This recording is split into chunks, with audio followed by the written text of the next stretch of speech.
Hey guys, how are you doing? Good. Turkey comas? I need more light here.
Hello. How are you? Good. How are you? Doing pretty well, thanks. That's good. How was your Thanksgiving? It was delightful. I played spoons for the first time with my family. So that was fun. How was yours? It was good. I did a lot of baking. I got really sick. We didn't have class on Monday anyway, but I had to have my TAs take over for my class in my lower sections because I got food poisoning or something the weekend before. Ooh. I was sick. But by Wednesday, woke up in baking mode, started baking, made like 5 pies and a banana bread and stuffing and all sorts of stuff. What kind of pies did you make? I made a chocolate pie. Ooh. Like chocolate mousse or like? A chocolate mousse. It's kind of like and I made before a chocolate brownie pie with pecans on top. That's really good, but that's not what I did. It was more of a chocolate mousse, like a pudding pie. Mm-hmm. I also made chocolate pumpkin pie before, but again, not this year. So straight chocolate pie. My husband loved it. It's the only pie that got eaten like within 2 days. Pumpkin pie, apple pie, cherry pie, and yeah. Did I say that wrong? Oh, cinnamon pie. What's a cinnamon pie? Like what's the base? It's just kind of a custard. It's just Okay. custard, but you put cinnamon in it, and what happens is the cinnamon rises to the top, and so it looks like kind of a custard with a cinnamon layer on top. It looks kind of like it's paler than a pecan pie, but it kind of looks like a pecan pie in that it has this custard layer and then a cinnamon layer on top. I was the only one who really liked it. I really like cinnamon, so I had to throw it away because I was the only one who was eating it, and so getting a little stale. I ate like 3 pieces of it and threw it away today. I was like, I'm the only person eating this stale pie. It's a bad idea. That's fair. We make these little, I don't know what to call them. They're called like pumpkin pie cupcakes, but it's not a cupcake like cake texture. It's like pumpkin pie texture, but without the crust. And Nice. It just solidifies to like a little tartlet. Is it like a tartlet? And then you just put whipped cream on top like normal pumpkin pie. But it's good for COVID things. So then people aren't like touching a whole lot. Just shove it in your mouth too. So that's Yep. And then we made Marie Callender's raspberry pie. My brother, we had 10 at our Thanksgiving, so right at the limit. But my mother goes between my brother's house and my house, and so we kind of were already whatever, So it wasn't, we weren't around people who weren't normally around, I guess. And he wanted to bring it, and I was like, no, I have too many pies. So. Gotcha. How are you guys? Sydney and I are talking about our Thanksgiving. You guys can join in. Tell us important things that happened during your Thanksgiving. Hello, kitten. This is Taco. Hey, Taco. He's got a little bandana, and I don't know how to flip my. There it is. Oh. He's got a little bandana with his name on it, and I think he just looks like such an adventurer. He is an adventurer. Like a little Boy Scout. I like that. I like the intrepid Taco. Oh, So we have Grizz. Over Black Friday, someone broke into my Amazon account and charged $3,000. Well, that's fun. Did they get anything good? Oh yeah, they got all sorts of video games and like cash gift cards. Oh, I didn't even know Amazon sold cash gift cards. Well, they shouldn't, because it's all digital, and so they're just out. Because were you able to dispute it at least? Yeah, I disputed it, and so it's still about the one to my credit card. My credit card automatically canceled it, but the $2,000 that they took out of my bank account, it's still pending. Amazon, you were able to do that through Amazon? Yeah, Amazon has canceled it, but my bank is still kind of like, you don't have this money, and I'm like, I really need that money. I have some bills to pay and stuff, so good luck with that. Yeah, well, thanks. We're hoping that this is what I have to say. Thieves, I hate you. I hate thieves. I hate them. So don't steal from people. You really can't afford it. Especially me.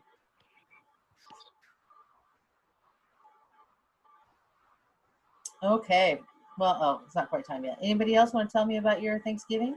Erica, how's yours? Erica, are you in a car? Yeah, I'm in a car. I have to drop something off. I purged my apartment this weekend. So I'm gonna drop this off and do this. But we had a really great Thanksgiving. My daughter's birthday's tomorrow. Oh. So I'm also last second getting birthday presents. She's gonna be 5. Oh, 5. 5. Yep. So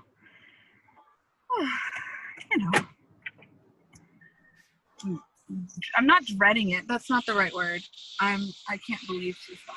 That's probably better. Yeah, I would see that. I can't believe that she's 5. No time has happened. No time has passed. Suddenly she's 5 years old. Right? I can't believe it. So they're at my parents having fun, and I'm doing this. How was your Thanksgiving? I heard the Amazon thing. Oh yeah, but before that, I told everyone that I made 5 pies. Plus, my mother and I do competing stuffings, right? Yeah.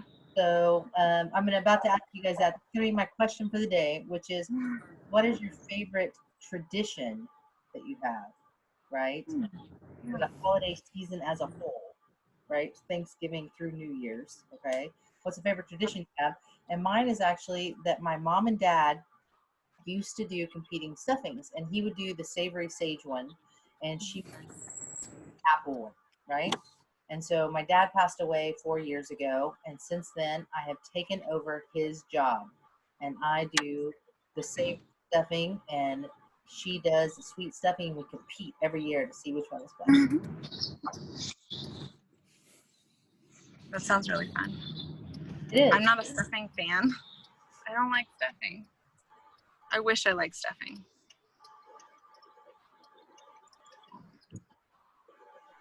Okay, guys, I'm taking roll. Malia, what's your favorite holiday tradition? I guess it's not really a tradition, like a traditionally, but I always try and make a little, like a dessert dish or something, but always something goes wrong and I have to go to the store last minute. Yes, that is what happens. Okay, Caroline. My favorite holiday tradition is going to my cousin's little lake house in East Texas with my whole dad's side of the family for Thanksgiving. Nice. All right, Sydney, what about you?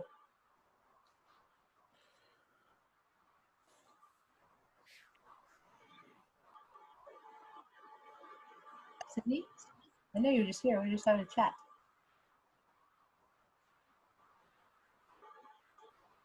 Sydney, I will come back to you. All right, Sean. Decorating for Christmas around the house with the family. Oh yeah, it's always very nice. Yes. Reagan. Probably just like attending gatherings with friends and family. Okay. Valerie. Mine's probably making gingerbread houses, and literally 5 minutes before I finished this call, I made my Bedlam gingerbread house, so figured I'd show you, because why not? But yeah, I just like decorating and stuff like that. That's fantastic. I love it. Josiah? No? Okay. Jackson? Decorating the house with the family. Okay. Michaela? I really like to bake, just like the holiday baked goods and stuff, and like obviously eat them, but it's always fun. My mom and I do it together a lot. I like it too. Darby? I love to play card games with my whole family, like after we eat Thanksgiving, or we do it on Christmas too, because we get really competitive and everyone gets mad. Will? I like watching Christmas movies like Rudolph the Red-Nosed Reindeer. And also the Hallmark Channel? Like you started in November watching Hallmark Christmas movies? And The Nightmare Before Christmas is a Christmas movie. Yeah, I mean, it is. It says Christmas in the title. Yep. All right, Joseph. Probably baking with my parents and watching movies, stuff like that. Okay. Nicholas? Hanging up Christmas lights outside, and then afterwards watching Christmas movies, including Die Hard. So, Die Hard is a Christmas movie. So thank you. Anybody who wants to argue about that? No. All right, Riley? I would say decorating the tree with my mom and listening to Christmas music. Okay. Do you guys have a particular thing that you listen to? No, just all the Christmas songs, all the classics, maybe some Mariah Carey in there. My mom and I, or our family was always the Carpenters. So we listened to A Christmas Portrait by the Carpenters. I highly recommend it to everyone. All right, Seth. I have to say cooking, because the holidays are around the one time of the year that I have time enough to actually make really good food. Right, and you can get to spend some time in the kitchen and really experiment too, right? Yep. Foster. Foster? Am I back? Oh, there you are. You're back. There we go. Sorry, I just updated my Mac and my Zoom has been crazy recently. What was the question? The question is, what is your favorite holiday tradition? Like basically Thanksgiving through, Festival of Lights. Chinese. My family has a tradition of making like homemade candy. This year we're not going to be able to do it because some of my family members have COVID, but we like hand make all of the like fondant, and then we hand dip everything and then hand pack it into these little boxes. It's really good. Okay, well, I'll expect some next year. Will do. Patrice. So me and my family watch Elf and drink hot cocoa every year. Elf and hot cocoa. All right, Justin? Justin? Nope. Okay. Griffin. I am Jewish, so my favorite thing is probably making latkes that are like potato pancakes for Hanukkah. Yes, my husband also likes to celebrate Hanukkah. He's not Jewish, but he believes in the more holidays, the better. So, I mean, he's not, he's like culturally Christian would be the best for him. I love that. So, Nicola. Baking with my mom. Baking is always good. Grayson? Sorry, I had a little bit of trouble logging in. Can you repeat the question? Yes, your favorite tradition from the holiday season, and we're talking like the realm right? You know. Oh, okay. We Like, drive around and look at Christmas lights every year. It makes me really, really happy. okay. If you guys are in Norman, you know, there's a place where they do a light show. Kind of nice. All right. Sophie. So we have tradition every Friday after Thanksgiving. We decorate our Christmas tree. It has the same thing. My dad gets upset because the lights don't work every year. But then we drink eggnog and we listen to George Strait's Christmas album as we decorate the tree. Very nice. I like it that, you know, keeping it the same. All right, Alex. Alex, are you here? Okay, Colton. I would say cooking with my parents for Thanksgiving. So. Okay. PJ? The same dinner we do every Christmas Eve with the family. Okay. Lakin? I'm from Chickasha, so we have the Festival of Lights. So every year, the Saturday after Thanksgiving, my family and we all go walk through the lights together. That's nice. All right, Drew? I love watching some subpar Dallas Cowboy football. It's just great. Yeah, Great. it's definitely a tradition in this part, I think, of the world. Yes. So. Yeah, you got to drink for it sometimes. It's not fun. Okay. Erica? So we are also big Dallas Cowboys fans. It's terrible. So my dad and I always watch the game, and we cook on Thanksgiving. My mom does not, and my husband does like every other day, but not for Thanksgiving. So we cook and do that, and then we watch Christmas Vacation afterwards. Excellent. Destiny? So usually not this year because of the pandemic, but my family and their church, we take food to like homeless shelters, nursing homes, and like people that have to work on Thanksgiving. And then we do our actual like family Thanksgiving the next day. I like that. I like the giving aspect of it. Grace? There is this neighborhood where I'm from that really goes above and beyond with the Christmas lights, and I love driving through to see them each year. Yeah, I like that too. Dana? I really like cooking and just spending time with the family. Okay. Nathan? I saw you briefly, Nathan. Our family likes to go look at Christmas lights after Thanksgiving and see the houses in Tulsa that have the displays. We also like to do caroling with groups of family, and then it's been a tradition to go to the Trans-Siberian Orchestra concert. Okay. Kate? Probably driving around seeing Christmas lights. Becca?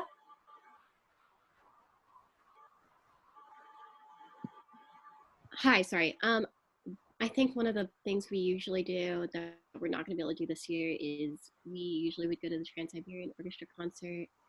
And I also really like getting to bake cookies with my sister. And usually my grandparents come over, but this year they're not going to be there. So, yeah. I am sorry to hear that. You know, I don't see why we can't all just quarantine from December 10th so that we could have, you know, some time together with the family or something, right? All right, Gavin. Glad to see I'm not the only one who's just spent 20 years disappointed on Thanksgiving, but my favorite thing is also to sit down after a really long meal and watch the Cowboys generally lose, but still watch them anyways. Now, see, I was a kid in the 70s, so I got to see them win. Yeah, I'm not that lucky.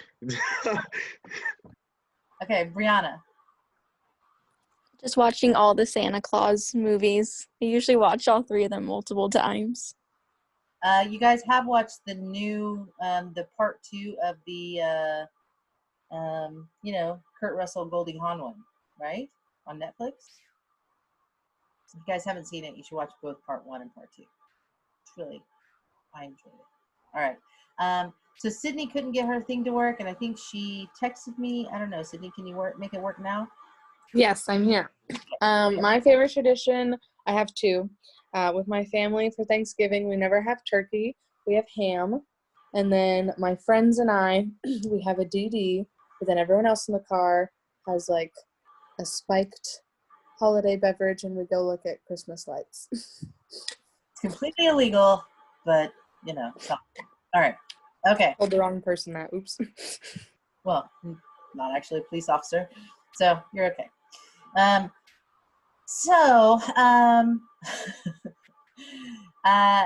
That is, I'm glad, I hope you guys are having a good kind of time right now. I know that this time is tough for you.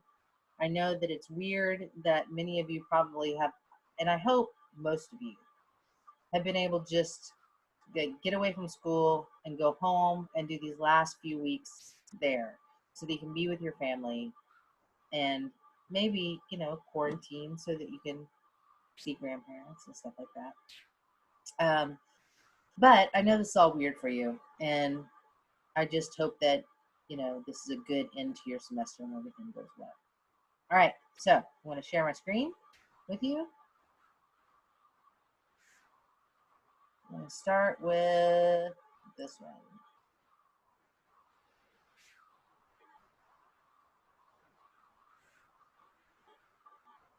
Yeah.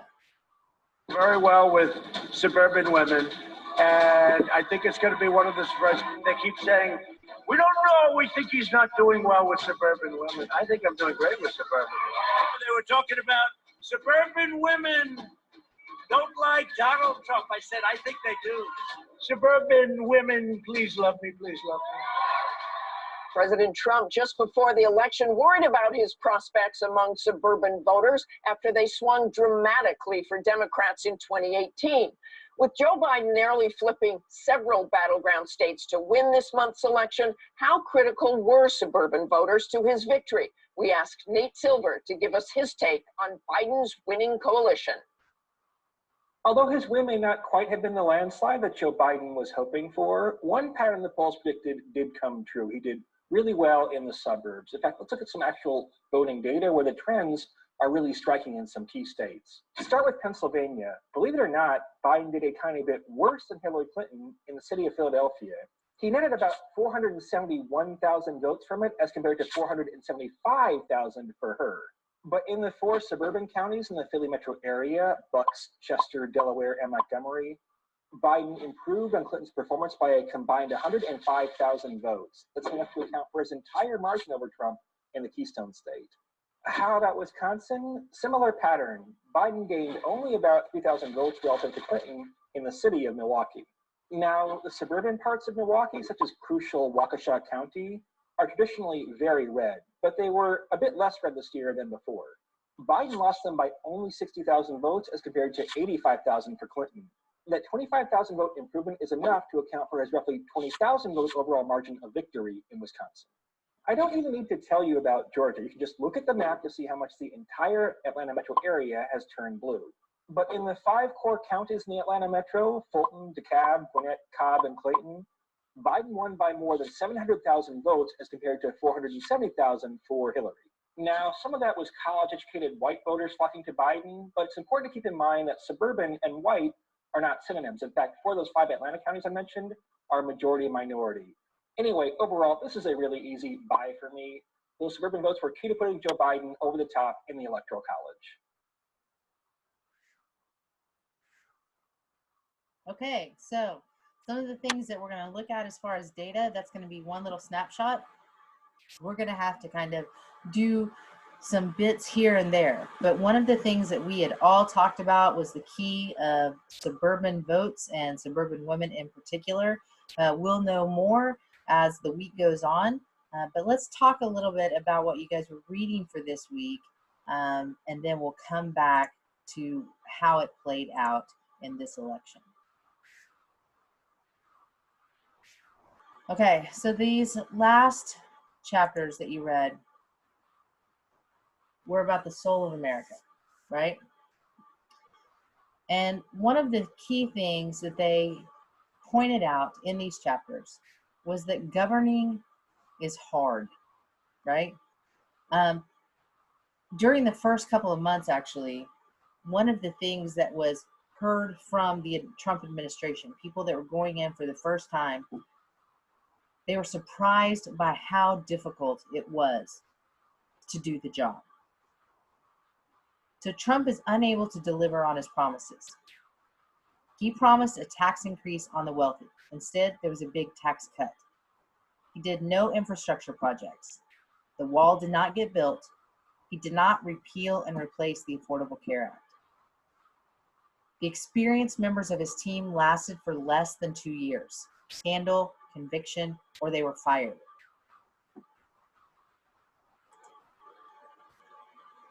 In terms of approval, if we look at partisanship, here is the difference. If we look at JFK through G.W. Bush, right? This is where their line is. Here's the Obama trend line. Here's the Trump trend line. A lot of this has to do with the approval of, right, the president, how people are feeling about the president, rather than how the economy is actually doing. Okay?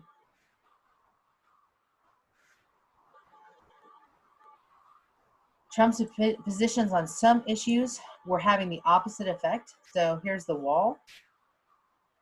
When we look at the Pew Research standards for people who support a wall, and if you look in June 2018, 41% are completely in favor, strongly favor or favor a expanding and construction of walls along the U.S.-Mexico border. 41%. In January 2019, right, it's at 40%, whereas the opposition has gone up by 3%, right? And so if we look at this, we see a drop-off that starts happening here, and the CBS poll shows it here as well, even further. This is from your book, and this is just changes just between the date of announcement. And it continued to fall. So this is really a very small snapshot, 2018 and 2019, 6 months.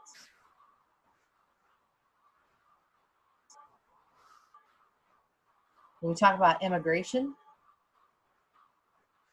the opposition to immigration, Trump's going to announce his candidacy in 2015. If you look at the gray line, this is popular opinion. We should decrease immigration. It's about 50%. It's dropping. He's going to announce his candidacy. There's going to be a little bit of an increase, and it's going to sharply decline to below 30%. Immigrants are a burden. That view is actually higher before he goes into office than after he has been in office. Do you think immigration is a good thing or a bad thing for this country today? It is increasing between 2016 and 2018. And that is Republicans, Democrats, Independents.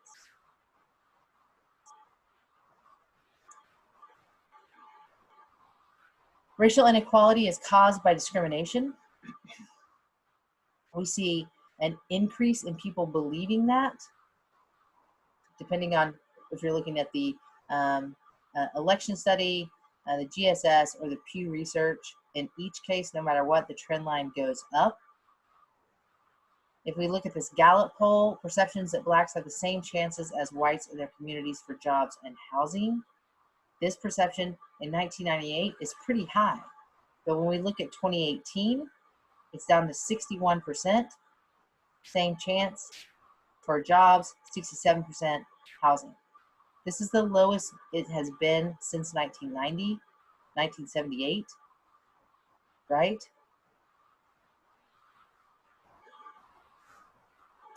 Football. Support for athletes kneeling for national anthem.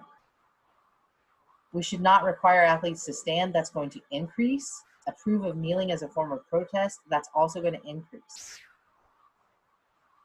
And if you ask, hey, look, what's your favorite sport? Football takes a little bit of a hit, but not much. It's still right there where it was in 1992. If we look at baseball, on the decline, basketball, kind of steady, right? I'm really sad about baseball. This is American sport. Bull Durham says so. So, view of Muslims, I want you to look at this number, and I think it's really interesting. This is the Brookings start asking this question. And the view as percent favorable or thermometer average, the Brookings is going to have this, they're going to start asking this question in 2016, and we're going to see it increase from about 52 up. Nobody else really looks like that, all right? NBC has it stay, you know, it's on an increase, but it's kind of steady.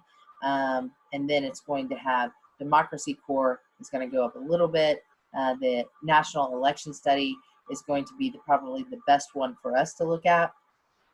It's going to be around 50, around 46, and it's going to increase. Again, Pew is also going to go up 10%. If we look at willingness to vote for a party's well-qualified candidate based on, for president based on candidate characteristics, and I just want you to know this, in 1958, if a candidate were black, 38% of Americans would vote for that candidate. In 2020, it's 96%. That's higher than it was in 2007 when Barack Obama was elected in 2008. So that's 94% to 96%. Okay. Catholic in 1958 is 67%. It's 95% in 2020. It jumped up obviously by 83 to 92, but still, it's better than it was in 2015 at 93. Hispanic, it's going to go from 87% to 94%. Jewish, from 63% and 58 to 93%. That's just been a steady increase by 2020. Okay, a woman, 54%, right? In 1958, it's at 92% in 2015, and it's at 93% in 2020. So that's even going to increase a little bit. Evangelical Christian, 73% to 80%. Gay or lesbian is going to be at 29% up to 78%. Okay, under 40, 70%. Over 70, well, that's what we got. 69%. Muslim from 60 to 66%. We're also going to see a strong increase there. Atheist from 18% in 1958 to 60% in 2020. A socialist, that's gone down a little bit from 47% in 2016 or 2015 to 45%. Socialists are always getting it. All right, so attitudes about gender discrimination. Sexual harassment of women is a serious problem. Less than 50% of Americans believe that in 2012, around 50% right there. And around 20% perceived some or a lot of discrimination against women. And after 2016, when we start looking at polls in 2017 and 2018, we're seeing that number at 65%. Americans, men in particular, become less sympathetic, however, to workplace sexual harassment. So this is 2019, okay?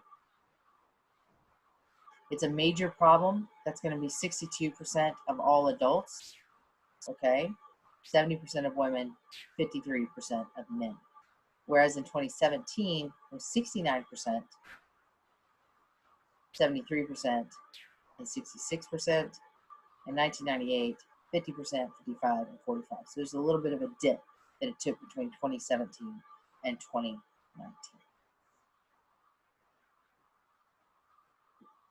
Democrats are more than twice as likely as Republicans to say more work is needed to bring about gender equality. So we're seeing also some increases in divide, right?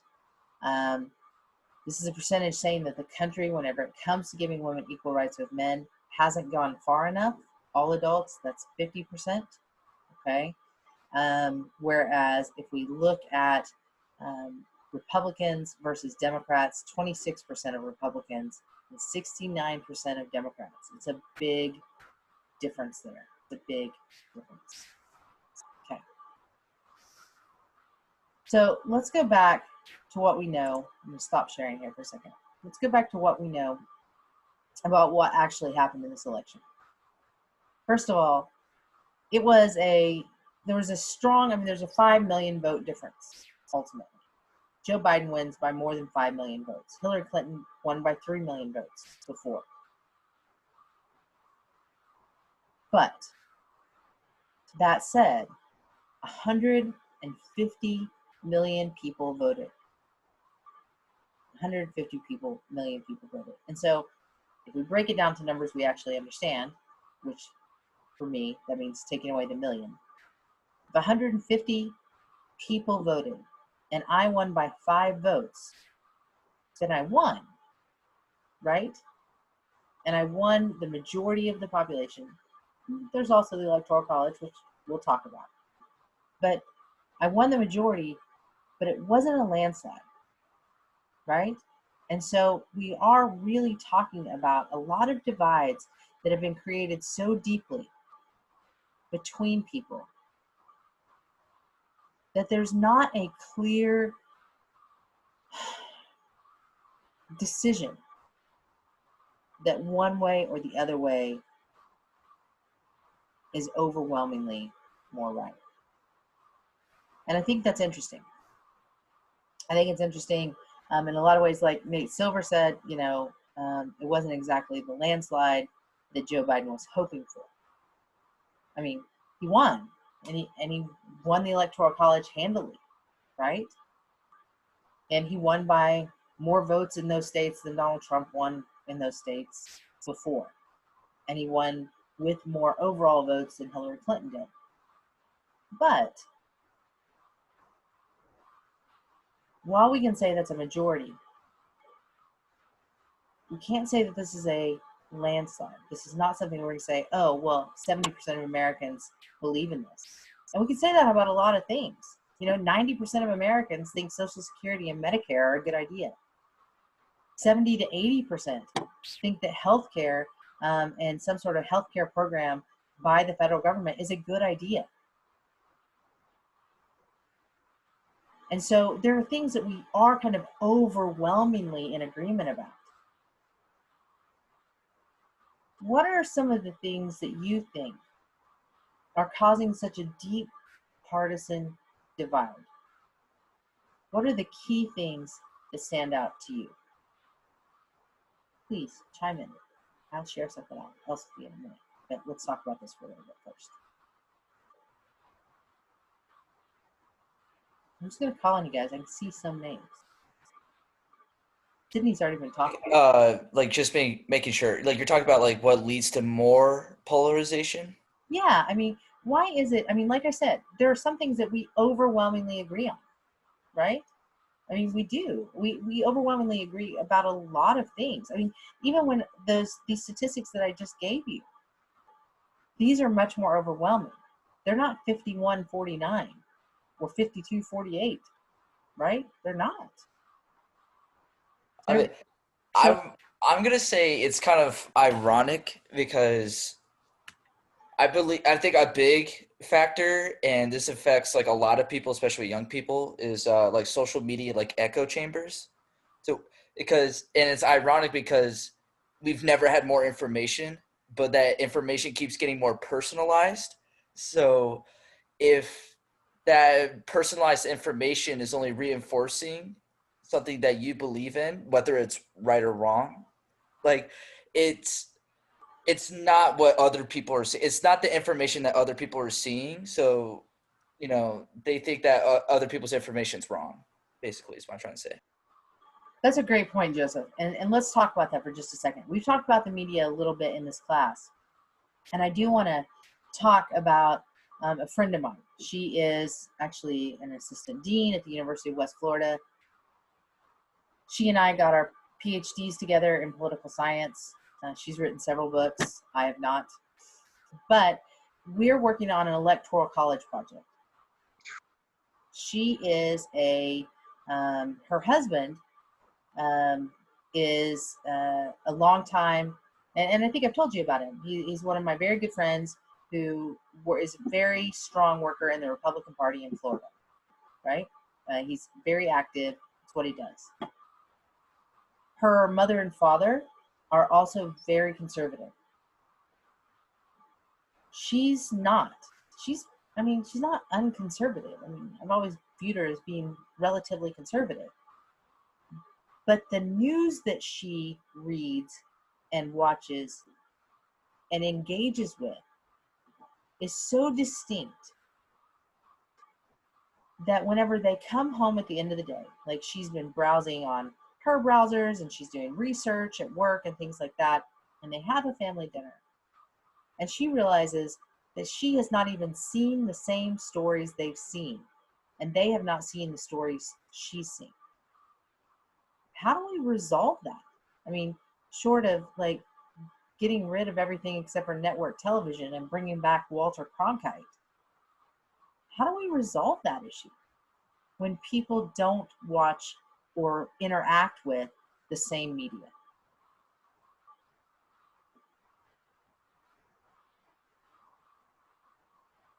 I think that part of the solution, in my head, I don't know how you make this happen, but I think part of the solution would be like a resurgence of local news, rather than like the CNNs and MSNBCs and Foxes of the world, like taking more time to read like the Rockwall Times, where I'm from, which is much less politically slanted.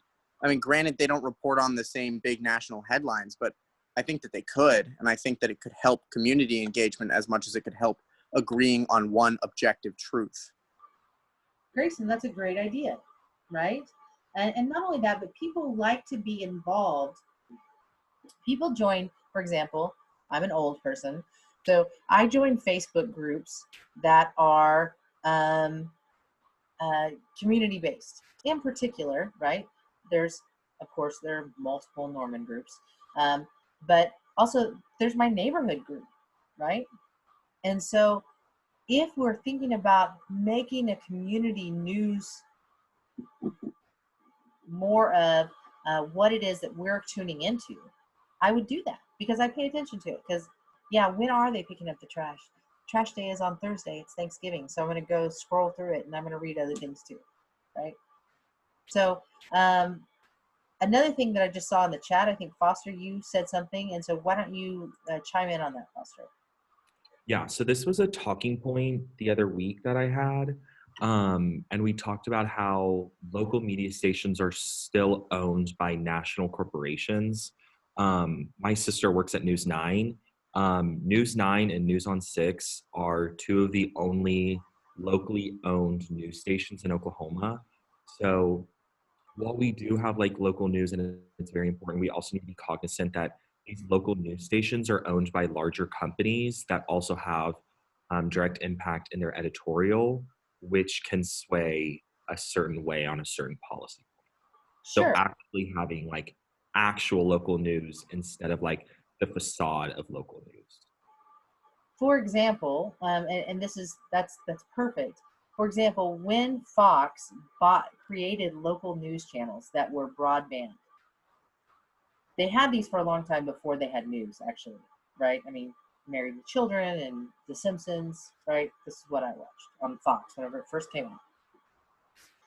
But they started putting on a nightly news show, and they put it on at 9 o'clock instead of 10 o'clock, so that old people who went to bed at 10 could still watch the nighttime news. This was actually a strategy. And they also required all local stations to use their political editing. And so that does have an impact, right? It's not exactly a local station.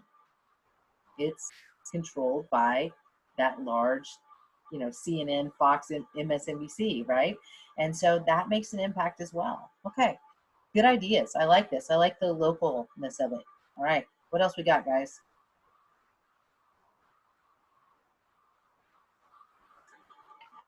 I mean, just kind of continuing on, I don't want to like be the only one talking, so I'm sorry if you have another point. Just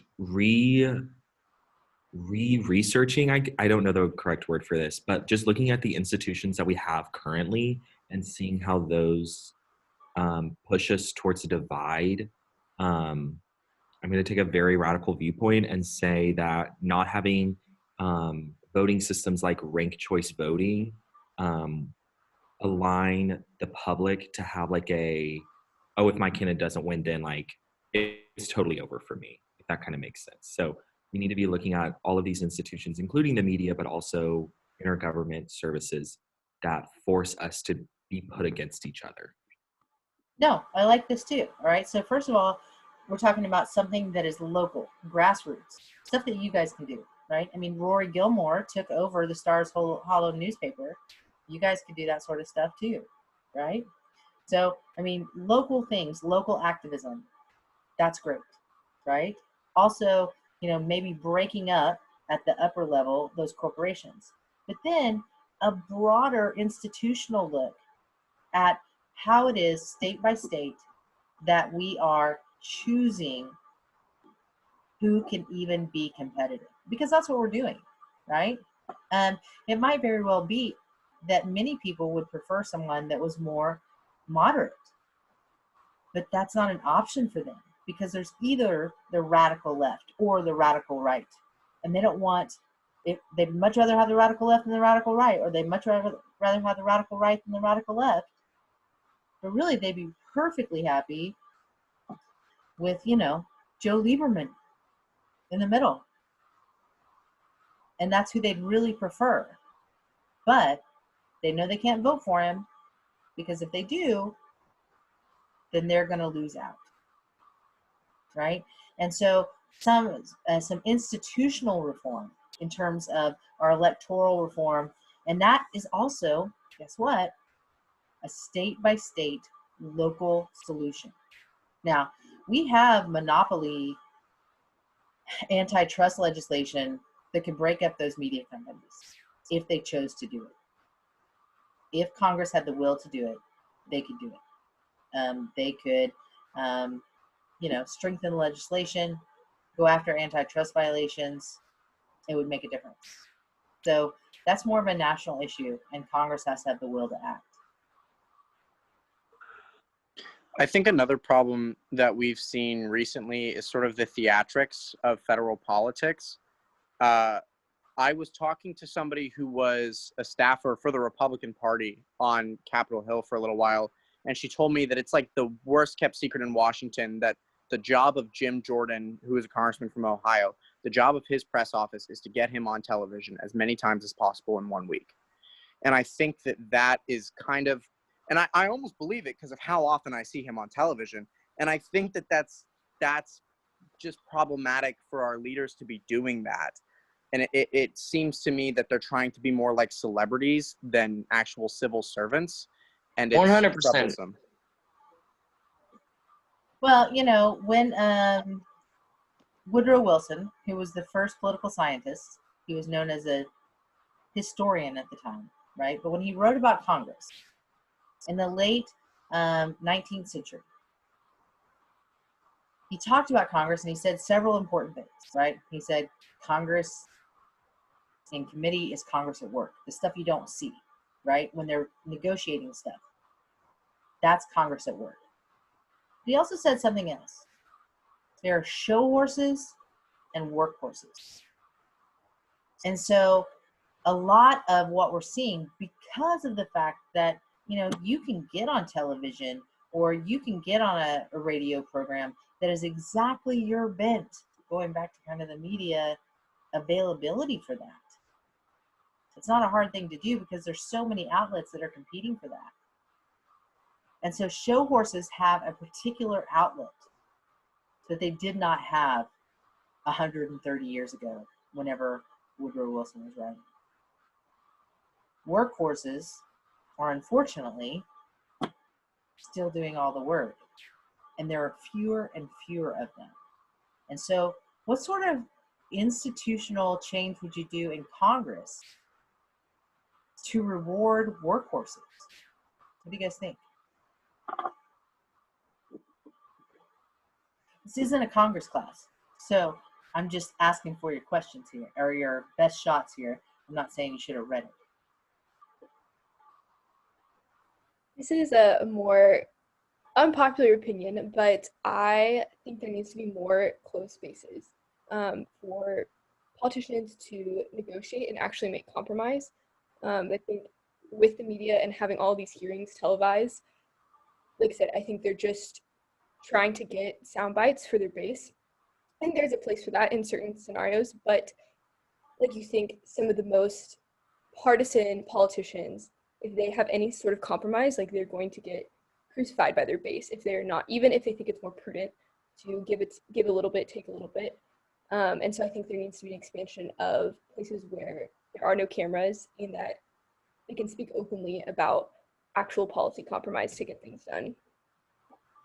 You know, that's actually, Sophie, among political scientists, that is not an unpopular view, right?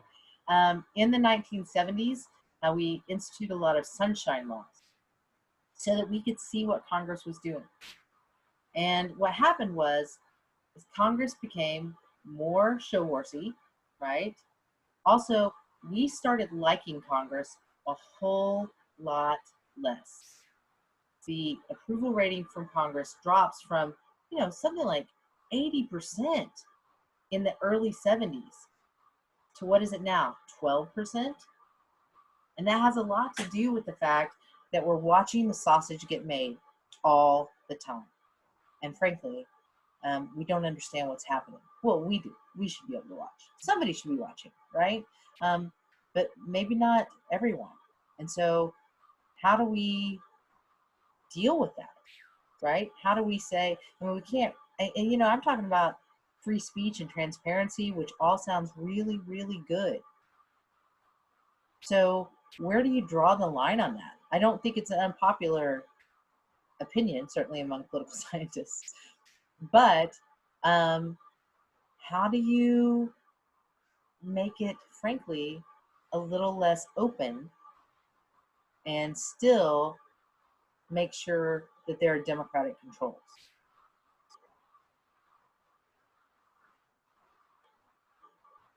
I don't necessarily think, and I stand to be corrected on this, but I don't know if openness is the problem so much as decorum. I think that a lot of times the issue is that our members of Congress and our leaders are trying to, and like, they're trying to get the soundbite for their email. They're trying to, like Joe Schmo is trying to knock this guy down on the stand during the hearing so he can put it in an email and be like, can you rush a $5 donation to make sure he gets back into Congress to keep, you know, fighting the power or draining the swamp or sticking it to racists or whatever he's doing. And I think that if we would just make sure that people are following Parley Pro as well as being respectful, because I do think that there is like a certain amount of maturity that comes with being a member of Congress. And I think that we've lost a lot of it in favor of easy, like cheap shots and fundraising opportunities. Well, and I think that that's something that's been pointed out as well. And so I'm going to let Becca talk in just a second, but I'm going to respond first to Grayson. I think that that's something also that if we look at it, and I hope you guys do take a Congress class if you have the opportunity. There's a lot of great work out there. And some of what people are saying is essentially this. Number one, members of Congress should have to stay up there and work with each other, right? So it's not necessarily, Sophie, that we create more formal spaces that are closed, but the fact that they do have to stay in Congress, you know, for 3 weeks and then go home for a week. So they have to live there instead of living in the district. And so they have to live there in order to do their job. And so their families have to get to know each other, rather than spending 3 days there and 4 days in the district and their family staying here and them having no real connections outside of their own party. And so this makes people more civil, Grayson, I think, because, you know, you don't want to be a jerk to the guy whose, you know, daughter is best friends with your daughter, right? Or you don't want to be a jerk to someone who her husband is one of your best friends who you like to go golf with, right? And so maybe more connection between them will help make that happen. All right, Becca, let's go from Becca. All right. Yeah. Okay. So basically, I think that there is an issue with the way that bipartisanship is treated. I think there's a double standard in that people from the right don't have to compromise as many of their values to be seen as bipartisan, versus people on the left will always have to compromise more in terms of like being bipartisan in this era of politics. For instance, Kendra Horn, she was extremely bipartisan, yet everyone like still attacked her for being quote unquote a socialist, despite constantly voting against her own party and going more towards the right within the 2 years she served in Congress. Whereas Mitt Romney, he was like pro like racial justice, Black Lives Matter, but he hasn't compromised on his core Republican beliefs, yet he's being like praised as a bipartisan senator, when that's not necessarily accurate. Just because you lean to the left or you agree with the other side on one thing, that doesn't automatically make you bipartisan. And that standard's only applied to the right. Whereas if you're in the left, you're constantly having to give up more things to be seen as bipartisan, if not too radical. It's something that has been a bit of an issue for a while. I think that the way the media sometimes portrays progressive Democrats as being uncompromising is part of that. Like, for instance, I know that AOC is painted as someone who doesn't like to compromise or work with others, though she had been very vocal since the primaries that she would be willing to support whoever the Dem is for the president, and like things like that. It's just like, I think there's a double standard. And I think that's causing a lot of polarization because the bipartisan, like whatever is considered the center, is moving towards the right. It's not really the center, basically. Okay, Becca, and I think that you're not, basically this is something that has been a criticism for a while. Bill Clinton certainly moves the Democratic Party to the right. There's no question about that in 1992. But, he governs pretty clearly from left of center, just barely, but left of center. But he has a real problem with his own party at that time. And a lot of his party is progressive and a lot of his party is conservative. And so he's actually works more easily with the conservatives in terms of that. And so flash forward till we get to Barack Obama, and he has a similar problem. He's pretty centrist, right? And so a lot of people in Congress are upset about that. They want him to push harder, go further to the left, and it's not something that he is willing to do. So, whereas, as you point out, and really with Mitt Romney and John McCain are conservatives. John McCain's sadly dead, but he was a conservative. There's no question about that. The way he voted was conservative. His core beliefs were conservative. That said, they both were strong believers in everyone having a voice, and that there was a clear sort of, fair play to them. Okay? And I think that goes back to that civility question too. And so bipartisanship and civility are not necessarily the same thing. I think that you can be civil and not compromise. I think you can be really good friends with someone and completely disagree with everything that they say, or you used to be able to. I think it's harder now because of that lack of civility and because politics has become so personal. Becca, I think we're going to chime back in, and I think Nathan had something too.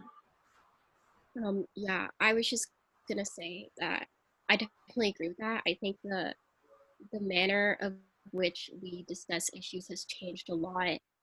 And I think that it's become like people are starting to see that policies like really, really do impact like you on a personal level. And because of that, people are taking that more personally. I think the way it's being discussed really helps push that narrative online.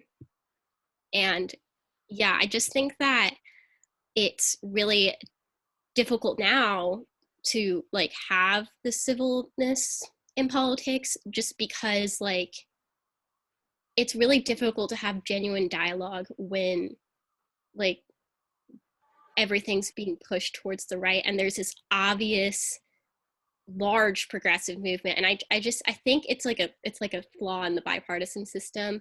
I think that like there is a huge part of the Democratic Party that is going more towards the left, whereas the people in power and the establishment is going more towards the center right. And I think that is something that we're going to see the effects of, maybe not now, but like as more people from like, I don't know, DSA get into elected offices as they are now, we're going to see like this like kind of divide. And I think that it could really change the way like we see the bipartisan system. And I'm not saying there's going to be a third party, but like it's definitely going to make people a lot more conscious of the fact that like the two-party system is slowly failing. Well, and I think that brings us back to our institutional point, right? I mean, you know, the truth is there are plenty of people that feel pretty comfortable hanging out in the middle. And that is where they feel comfortable and they're able to make those compromises, whether it be with the left or with the right. And so the Democratic Party was always a much bigger tent party, and we don't talk about parties a lot here. I don't know if you guys have had a class that focused solely on parties, but what I mean by that is the Democratic Party was much more likely to have a broader spectrum of people under its tent, which meant it had a lot more diversity in terms of interests and all of that. The Republican Party had not had that until very recently. And it's caused some major fissures in the Republican Party too, which is not to say the Republican Party is, you know, breaking down or the Democratic Party is breaking down. I'm just saying it's a problem that both parties actually have, that there is a kind of a bigger tent for the Republican Party now as well. And there probably is room in the middle if there were the institutions to allow that. Nathan, go ahead. I would like to say, kind of in response to what Becca was saying, first of all, I lived through the 2012 campaign. The only reason, to address the Mitt Romney point specifically, the only reason people are describing Mitt Romney as bipartisan is because, for one reason, and this might upset some people, but it's one reason only.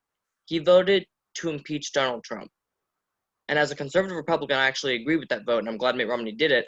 But that's the only reason that people think that he's bipartisan. I lived through that campaign. I watched the coverage. I was becoming online. I'm becoming involved in politics. You know, the Democrats and the people who didn't like Mitt Romney went after Mitt Romney in just as vitriolic terms as they went after Trump. So I don't think the idea that Mitt Romney gets a pass in the same way that like Kendra Horn doesn't get a pass is fair. Also, you know, there are Republicans who get the same treatment as like Kendra Horn got in the last election. Susan Collins has been repeatedly ranked as one of the most bipartisan legislators of either house in a long time, and yet the left and the Democrats and a lot of people in the establishment media went after her as if she was the most radical conservative, primarily because she voted to confirm Brett Kavanaugh. My second general point is that, and you can think both of those examples and the Kendra Horn example are fair or unfair. I think that's just how politics works. It probably is unfair, but that's the reality that I see it. And I also would say something that I've come to understand as someone who grew up in a very politically sheltered life and I've become more open. I grew up in a Christian conservative home. There was a worldview with these type of people, the people that I grew up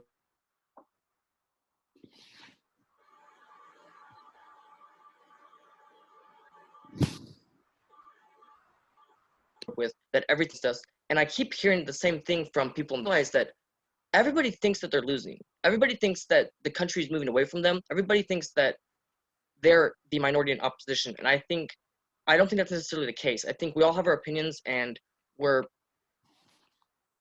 we think we're not making the progress that we want, but it's not just one-sided, if that makes sense.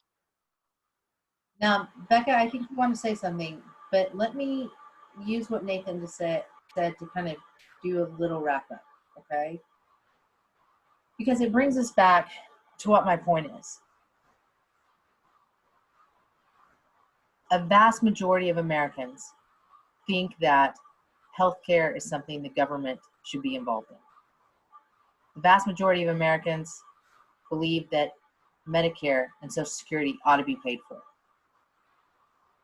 When we go back and look at these numbers about where public opinion is, we agree about a lot more than we disagree. But our partisanship is creating these lines that make it really, really hard to cross when one side or the other is taking a stand there. Even if we agree with it, right? So I would argue that Mitt Romney is a statesman, right? And also believes in the rule of law, right? And I think that that's the rules of the game are important. We've talked about that. Elites have to buy into it. That does not necessarily mean that he is in the center. He's not. But he is someone who, like John McCain, can find common ground. And like I said, frankly, there are more things that we agree on than we disagree on. And so we need to save our fights for those things, the things that we disagree on. And we're not doing a good job of that. And part of it is suddenly everything is a fight, and it's really personal. And I think that's one of the reasons why this race was as close as it was. Because we are choosing our teams, okay?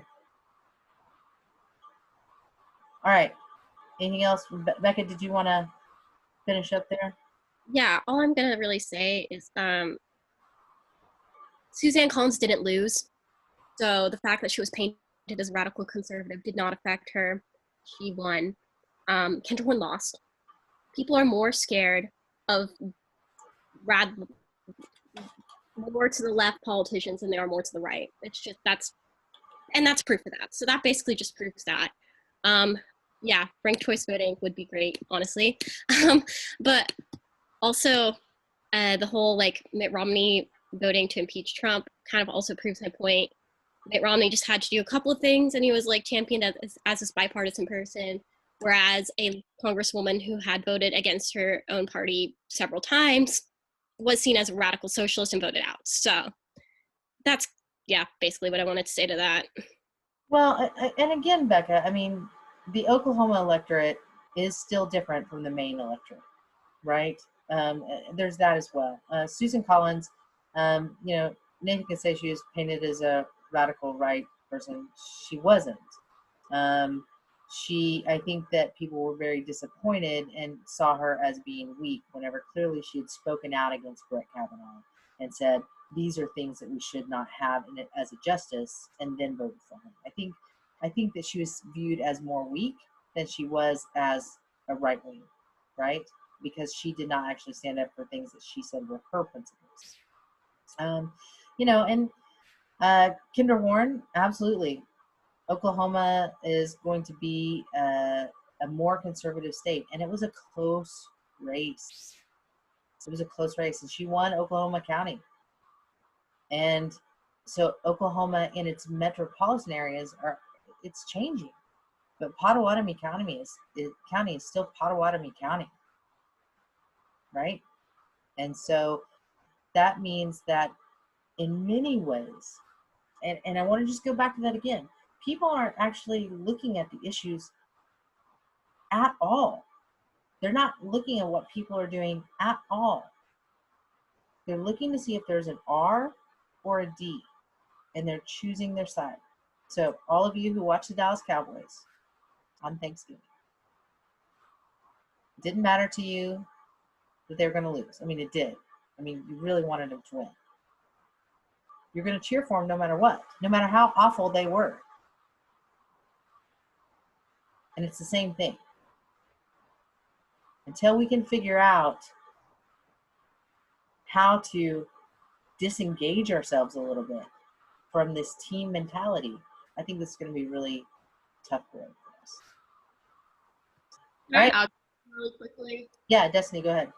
I think that one of the biggest problems is like money in politics, and the fact that you have issues like marijuana legalization and Medicare for all that pull at about like 70%, yet you have leaders from both parties not supporting these things. And so, because they're receiving money from insurance companies, whatever. So I feel like just getting money out of politics is like the number one thing.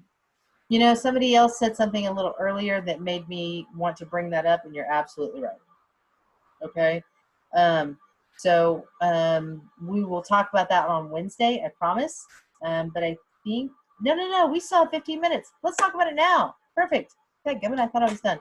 See, you guys were about to let me do that too. I see what you're doing. Okay. Time is weird. All right. So let's talk about that for a little bit, Destiny, because you're absolutely right. Okay. Money in politics is a big issue. And so, too late, Jackson. I didn't say it. All right. Money in politics is a big issue. And one of the big issues with that, as Destiny points out, you're right, marijuana legalization or allowing people who have been felons to be re-enfranchised. People agree on that. We're talking, again, like you said, 70%. 70% of Oklahomans, arguably one of the three most conservative states in the union, voted to say, hey, look, people shouldn't go to jail for life because they stole these things. We should figure out something better. Yet, it took 3 years for that to go into place. And then there was still some backtracking. Oh, the people didn't really mean that. That's not really what they meant. But it was. There's a lot more that we agree to. And so you're right, when we talk about money in politics, some of it has to do with that. The fact that special interests are saying, hey, look, did you want to win again? Then don't vote this way, because we've got some money we can give you. And so how do we solve that? Destiny, since you brought it up. I mean, I don't know if you do that through legislation or what, but like, I don't know, not allowing politicians to take money from like insurance companies and stuff when they're supposed to be fighting for healthcare. And then I also think it kind of has to do with like the age of politicians and the lack of like willingness to move away from their positions. Like there's no reason why the Democratic Party right now should not be supporting legalizing marijuana. Well, you know that President Carter, whenever he was running for office in 1976, pledged to do his best to legalize marijuana. 1976. There's some pretty strong interests that are involved there. But there are some ways to deal with money in politics. Other countries do it differently. How might we do it? Any ideas? I know that there have been some calls for publicly funded elections. Okay. So that there's a spending limit because you only get like this much money from the government to run your campaign, and you can't solicit any more funds. We've had that in the past. We've never. Yeah, we used to have it, and it, you know, we vibe. Obama stopped doing that in 2008. He broke that chain. No, we've never had it. Okay, it's never existed. There were matching funds up to a certain level. That's McCain-Feingold, and that was for the president only. We have never had something like that. So, what are the obstacles to that? Citizens People United. don't want to pay for it. What about Citizens United? Because you're absolutely right. Citizens United, the Supreme Court case that said corporations are people and they can donate to political campaigns. Is it really without a spending cap on them? Meaning that? There'd be unlimited funding for a candidate. Which means that in order, right, for there to be a change, what has to happen? A constitutional amendment. A constitutional amendment. So what would the constitutional amendment need to be? Because you're right. What would it need to be? It would require Congress to actually do something. Yes, but it requires states to do something too. So what would they be required to do?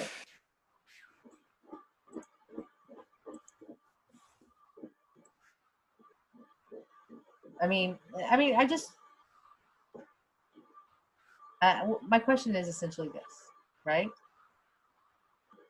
How do we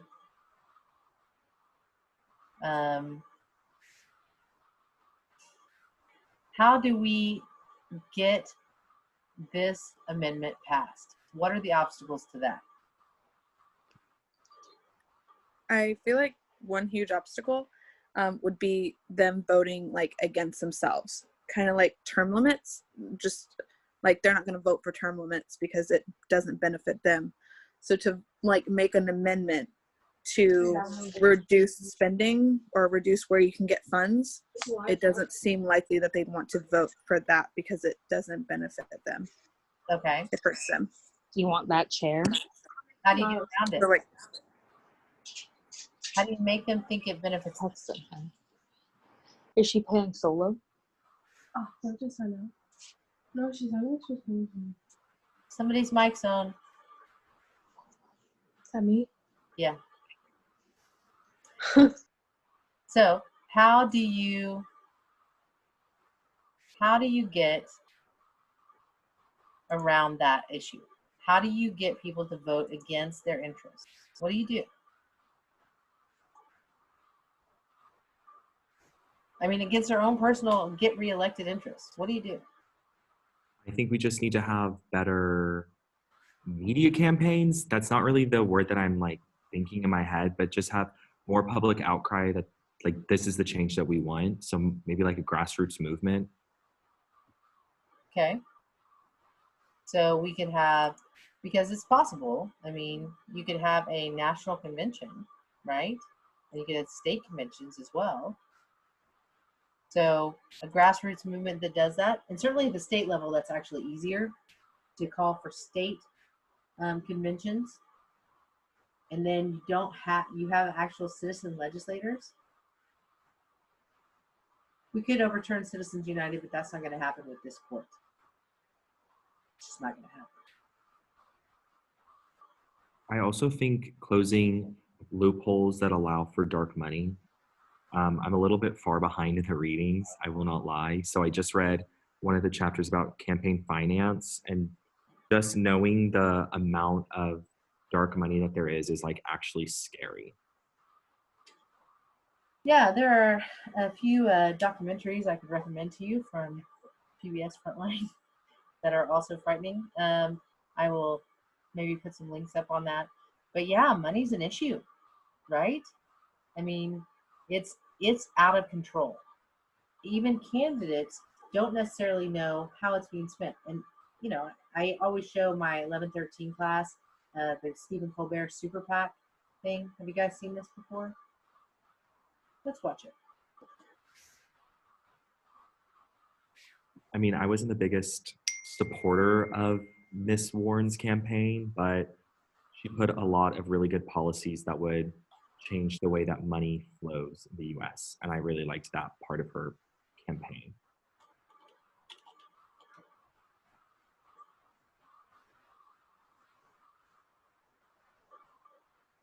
Here we go. I'm going to share with you guys. Theoretically.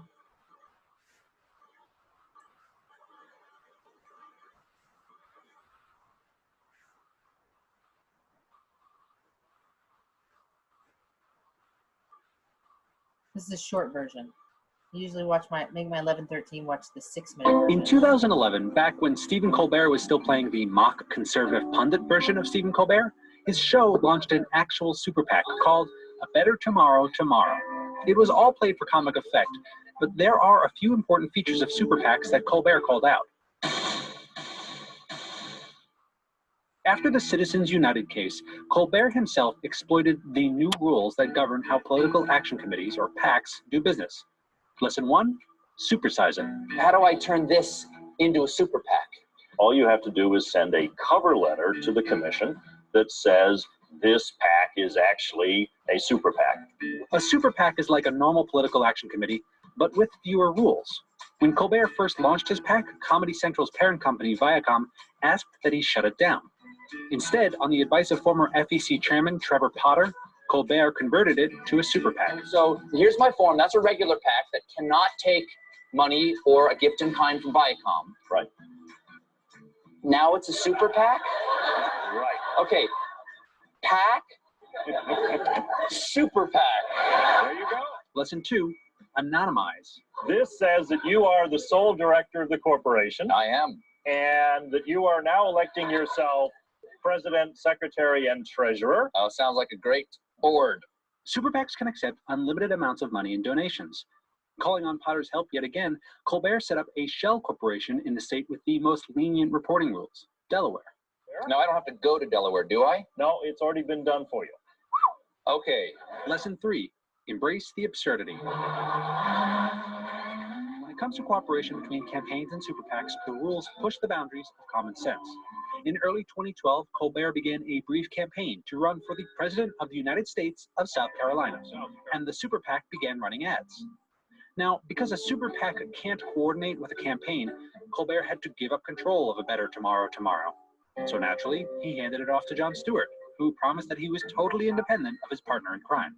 Can we do this? Because you and I are also business partners. Yes, we're business partners. Is that a problem? Trevor, is being business partners a problem? Being business partners does not count as coordination legally. The super PAC shut down in 2012 after the death of its manager, Cam Rowe. Which found Colbert's happy to money track.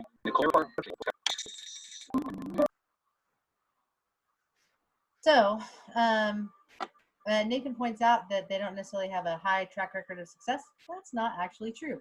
They have an amazing track record of success in states, and in particular, they do a great job of getting state questions passed. They also made Sarah Palin extraordinarily rich. So that is it, and I will see you guys on Wednesday. Boomer. Sooner. Sooner. Sooner.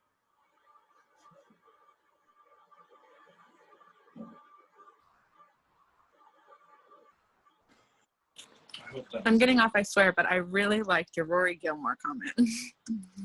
I was driving when you said it. I was like, yes, she did take over the Stars Hollow Gazette. Yes, she did. Yes, she did. Okay, that's all I wanted to say. See you Wednesday. Bye.